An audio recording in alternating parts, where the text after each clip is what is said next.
Greg Dulcich, tight end, UCLA. Everybody's like, okay, here we go.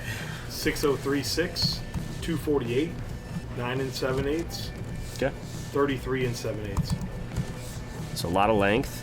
We had Greg coming into the week 134, predictively. So 4th round, late 4, very early 5 is kind of that fringe, depending on how many compensatory picks get handed out. So I think he's got to come up, personally. Yeah, he definitely has to come up. Productive player, led the Pac-12 in receiving yards for tight ends.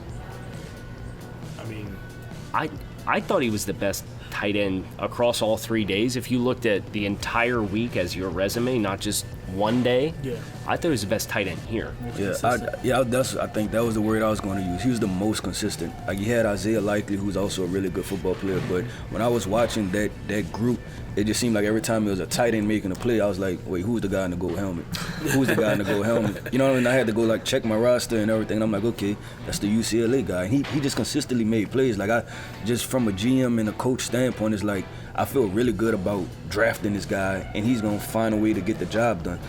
Testing-wise, we don't know what he's going to test, but I think those guys who have instincts, and I think that's an underrated trait when you talk about tight ends, and they always have to work in congested spaces and positions, just the ability to uncover. And he seemed like he just knows how to uncover from people. So I definitely think he has to move up, and he just showed that he's a good football player. He got a lot of juice. Yes. Yeah.